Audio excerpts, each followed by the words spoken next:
আসসালামু আলাইকুম। আজকের এই ভিডিওতে বা আজকের আমাদের যে বিষয়বস্তু সেটা হলো জাভাস্ক্রিপ্টের ডেটা টাইপের সংজ্ঞা। অর্থাৎ জাভাস্ক্রিপ্ট জানার জন্য আমরা কি ডেটা টাইপ ব্যবহার করতে পারি। তো চলুন দেরি না করে শুরু করা যাক। প্রথমে আমরা কি শিখব? জাভাস্ক্রিপ্টের string. What is a string? তারপরে আমরা শিখব জাভাস্ক্রিপ্টের জাভাস্ক্রিপ্টের নাম্বার। ওকে, তারপরে শিখবো নাম্বার। তারপরে আমরা শিখব জাভাস্ক্রিপ্টের বুলিয়ান। অর্থাৎ বুলিয়ান অর্থ হলো এটা ঘটনাটা কি সত্য নাকি মিথ্যা। হ্যাঁ, এটা জানার জন্য আমরা কি করতে হবে? বুলিয়ান ইউজ করব। তারপরে আমরা শিখব জাভাস্ক্রিপ্টের অবজেক্ট। তারপরে আমরা শিখব জাভাস্ক্রিপ্টের অ্যারে। তো জাভাস্ক্রিপ্টের আপনাকে শেখার জন্য বেসিক এই কয়টি বিষয় জানতেই হবে। যদি আপনি এই কয়টা বিষয় জানতে পারেন তাহলে আপনার জন্য জাভাস্ক্রিপ্টের ব্যাপারগুলো সব ইজি হয়ে যাবে। তো চলুন শুরু করা যাক। What is A JavaScript string? অর্থাৎ জাভাস্ক্রিপ্ট স্ট্রিং হলো এমন একটা ডেটা টাইপ বা টেক্সট যেখানে কি করে অক্ষর ধারণ করে বা নাম লেখা হয়। বুঝতে পারছেন? তো এই স্ট্রিং লেখার জন্য কি করতে হবে? সিঙ্গেল কোটেশন অথবা ডাবল কোটেশন অথবা এই সিঙ্গেল কোটেশন ব্যবহার করতে হবে। তো চলুন আমরা একটা এক্সাম্পলের মাধ্যমে দেখি।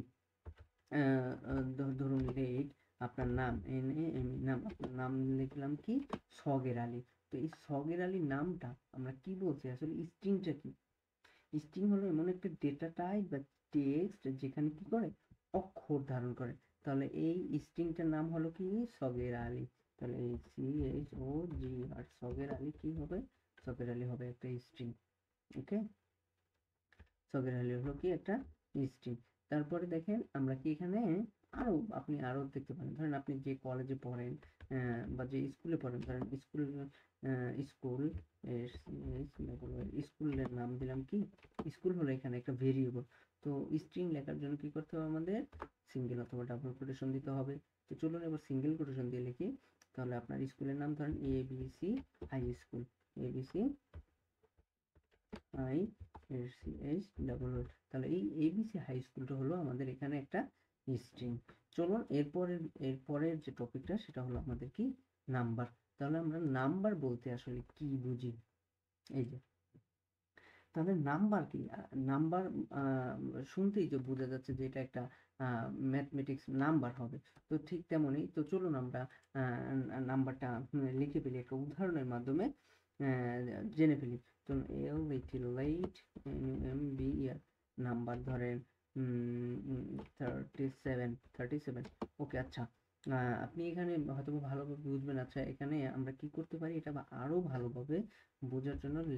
ধরেন আপনার এইজ, ঠিক আছে? এইজ কি? আপনার এইজ ধরেন 12, 13, 15, 16, 18। এটা কি? এটা একটা নাম্বার। তো এই নাম্বারটা লেখার জন্য আমরা কিভাবে লিখবো? কোনো ডাবল কোটেশন বা সিঙ্গেল কোটেশন এখানে আমরা ব্যবহার করব না। কেন করব না? কারণ এটা কোনো স্ট্রিং নয়। তো এই জন্য আমরা কি করব? নাম্বারটা কোটেশন ব্যতীতই লিখবো। তো ধরুন আপনার এইজ দিলাম কত বছর? 90 বছর। ওকে, তো আপনার এইচ দিয়ে দিলাম কত? 90 বছর।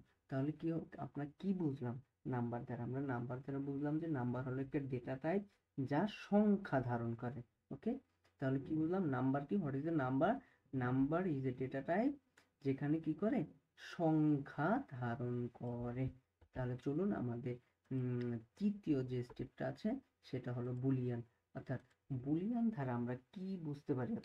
বুলিয়ান হলো একটা ডেটা টাইপ যা শুধুমাত্র দুটি মান ধারণ করে। বুলিয়ান কি করে? দুইটা মান ধারণ করে। অর্থাৎ BOU বুলিয়ান। বুলিয়ান কি করে? শুধু একটা ট্রু এবং ফলস এই দুইটা মান ধারণ করে। ধরেন আপনার দেশের বাড়ি ধরেন, বা আপনি ঢাকা শহরে বসবাস করেন। অর্থাৎ যদি ঢাকা শহরে বসবাস করে থাকেন তাহলে আপনার ঘটনাটি হবে সত্য, ট্রু। ধরেন লেট সিটি সিটি যদি আপনি ঢাকা শহরে বসবাস করে থাকেন তাহলে আপনার ঘটনা হবে সত্য। আবার যদি ঢাকা শহরে বসবাস করে না থাকেন তাহলে আপনার ঘটনাটি হবে মিথ্যা। অর্থাৎ বুলিয়ান শব্দ দ্বারা কি বোঝায়? দুইটা শব্দ বোঝা যায়, একটা হলো ট্রু এবং আরেকটা হলো ফলস। ওকে, তারপরের যে আমাদের বিষয়বস্তু, তারপরে সেটা হলো কি? অবজেক্ট। এই অবজেক্ট জাভাস্ক্রিপ্টের খুবই খুবই গুরুত্বপূর্ণ একটা বিষয়। তো এই অবজেক্টটা হলো কি, যেখানে আমরা অনেকগুলো ডাটা, স্ট্রিং বলেন, নাম্বার বলেন, যেখানে আমরা একসাথে কি করতে পারবো, সংরক্ষণ করে রাখতে পারবো। তো চলুন, অবজেক্ট হলো একটা কমপ্লেক্স ডেটা টাইপ বা বিভিন্ন প্রপার্টি এবং মান ধারণ করতে পারে। তো চলুন আমরা এটা একটা এক্সাম্পলের মাধ্যমে দেখে আসি। চলুন, লেট, ধরুন কি দেওয়া যায়, আমরা একটা নাম দিতে পারি ভেরিয়েবলের ভিতরে কি করবো, আমরা এই অবজেক্টটার ডেটাগুলো রাখবো। তাহলে ধরেন আপনি ধরেন পার্সন, PERSON, পার্সন একটা ভেরিয়েবল। তারপরে অবজেক্টের ভিতরে আমরা ডাটা সংরক্ষণ করার জন্য আমরা কি ব্যবহার করব, এই যে সেকেন্ড ব্র্যাকেট ব্যবহার করব, এবং অ্যারের ভিতরে ডাটা সংরক্ষণ করার জন্য আমরা কি ব্যবহার করব, থার্ড ব্র্যাকেট ব্যবহার করব। ওকে, তো চলুন, পার্সন, আমরা এখন কি করব, এখানে ধরেন আপনার নাম। ওকে, তো আপনার এনে নাম, আপনার নাম দিলাম কি, আপনার নাম হলো সগের আলী। আচ্ছা, এই যে সগের আলী, তাহলে এটা হবে কি একটা স্ট্রিং। তো এটা স্ট্রিংটা রাখার জন্য আমরা কি করব, একটা সিঙ্গেল কোটেশন ইউজ করব।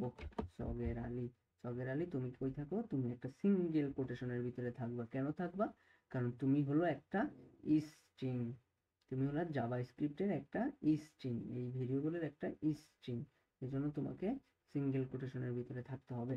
আচ্ছা ঠিক আছে, এখন সগের আলী ভাই, তোমার এইজটা কত, তোমার এইজটা কি, এইজটা হলো একটা নাম্বার। তো তোমার এইজ রাখার জন্য ধরো তুমি তুমি যেহেতু বয়স্ক টয়স্ক মানুষ, তোমার এইজ দিয়ে দিলাম 85। ঠিক আছে, 85, তুমি গেছো পয়সা, এই জন্য তোমার এই যে 85-র ভিতরে নাম্বারের ভিতরে রাইখা দিলাম। সরি, এই যে দেখেন, এখানে এখন অবজেক্ট লেখার জন্য আমরা কি করব না, এরকম কোটেশন ব্যবহার করব, আমরা এরকম কমা ইউজ করব। তারপরে কি করব, তারপরে সগের আলী, তুমি কি কাজ করো, তোমার প্রফেশনটা কি, PROFESSION। আচ্ছা, এটা একটা কি, তোমার সগের আলী, তোমার প্রফেশনটা কি, তোমার প্রফেশন হলো তুমি একটা কোডার। আচ্ছা ঠিক আছে, এই যে CODDER, কোডার। ঠিক আছে সগের আলী, তুমি হইলা কি, কোডার। আচ্ছা, এই যে এখানে যে ব্যাপার বোঝার ব্যাপারটা হলো, অবজেক্ট হলো কি, যেখানে আমরা একই সাথে কি করতে পারি, অনেকগুলো ডেটা সংরক্ষণ করে রাখতে পারি। চলুন, তাহলে আমরা এটা একটু কনসোল, আমরা একটু রেজাল্টটা দেখে আসি যে সগেলারি অবজেক্টের কি অবস্থা। তাহলে কনসোল করব কাকে, আমরা এই যে কনসোল করব পার্সনটাকে, PER, এই যে পার্সনটাকে আমরা কনসোল করে দেখব। আচ্ছা দেখি সগের আলী, তোমার কি অবস্থা, তোমার তোমার নাম দাও। তোমার নাম তো ভাই আমরা জানি না। এখন আমরা এখানে দেখতে চাইতেছি সগের আলী ভাই, তোমার নাম কি, তোমার বয়স কত, তুমি তোমার কাজটা কি। তো চলুন দেখা যাক কি আসে, দেখি সগের আলীর একসাথে, এই যে দেখেন চলে আসছে। তো সগের আলী ভাই নাম হলো সগের আলী, এই যে হলো 85, প্রফেশন হলো কোডার। বুঝতে পারছেন? তো এখন আমাদের যে আরেকটা ব্যাপার হলো, সেটা হলো অ্যারে, যে বিষয়বস্তুটা বাকি আছে, যে সাবজেক্টটা বাকি আছে, সেটা হলো কি, অ্যারে। তো চলুন জানা যাক অ্যারেটাকে, what is a array, what is a array, অ্যারেটা কি, অ্যারে আসলে কি, একটু দেখেন তো চিনতে পারেন। আচ্ছা, আমি বলে দিচ্ছি, অ্যারে হলো একটি ডেটা টাইপ যা একাধিক মান ধারণ করতে পারে। বুঝতে পারছেন, যেখানে একটা ডেটা টাইপ যেখানে একাধিক মান ধারণ করবে, কিন্তু যেটার ভিতরে এই যে দেখেন অবজেক্টের ভিতরে আমরা কি করছি, স্ট্রিং নাম্বারও নিয়েছি, তারপরে নাম্বারটাও নিয়েছি, কিন্তু এরকম চলবে না ভাই। অ্যারের ভিতরে একাধিক মান একই হ্যাঁ, একই ডেটা টাইপ রাখতে হবে। ধরুন এটা আমরা একটা এক্সাম্পলের মাধ্যমে দেখি। লেট ধরলাম, অ্যারের নামে একটা ভেরিয়েবলের নামও রাখলাম অ্যারে। ওকে, তারপরে আমরা কি করব, অ্যারে রাখার জন্য আমরা কি করব, থার্ড ব্র্যাকেট ইউজ করব। ওকে, অ্যারে রাখার জন্য আমরা থার্ড ব্র্যাকেট ইউজ করব। ধরেন নাম দিলাম এক ভাই বেশি কাঁদে, এই জন্য নাম দিলাম কাদের আলী। ঠিক আছে, তারপরে কাদের আলী, এই স্ট্রিং এর ভিতরে আমাদের সিঙ্গেল কোটেশন অথবা ডাবল কোটেশনের মাধ্যমে রাখতে হবে। যেহেতু আমরা এখানে সবগুলোই স্ট্রিং নিতেছি, তো সবগুলোই আমাদের স্ট্রিং নিতে হবে অ্যারের ভিতরে। ওকে, তো তারপরে ভাই নাম দিলাম কি, কাদের, তারপরে দিলাম নাদের, খালি নাদে। ঠিক আছে, এই জন্য নাম দিলাম নাদের। ঠিক আছে, একটা স্ট্রিং এর ভিতরে রাখলাম। আর এক ভাই নাম রাখলাম কি, কাদের নাদের পাদের। আচ্ছা যাই হোক, ওই ভাই যা করে করুক, কিন্তু আমরা একটা স্ট্রিং এর ভিতরে রাইখা দিই। ঠিক আছে, তাহলে আমরা এই ভিডিওটার মেইন যে বিষয়বস্তু আবার একবার দেখি। স্ট্রিংটা কি? স্ট্রিং হলো যেখানে আমরা কি করব, আমাদের এই যে নাম বা অক্ষর এগুলো কি করব, সংরক্ষণ করে রাখবো। তো এগুলোকে বলবো আমরা এই যে এটা একটা স্ট্রিং। ওকে, তাহলে নাম্বার কোনগুলো? নাম্বার হবে যেখানে কি করবে, একটা ডিজিট থাকবে। তো এগুলোকে আমরা একটা নাম্বার ধরে নেব। ঠিক আছে, বুলিয়ান যেখানে সত্য মিথ্যা হবে। এবং অবজেক্টটা কি হবে? অবজেক্ট হবে দেখেন যেখানে একাধিক মানগুলো আমরা রাখতে পারবো। এবং অ্যারেটা কি হবে? অ্যারেটা হবে যে যেখানে একই ডেটা টাইপের আমরা অনেকগুলো ডেটা রাখতে পারবো। তো থ্যাংক ইউ সো মাচ।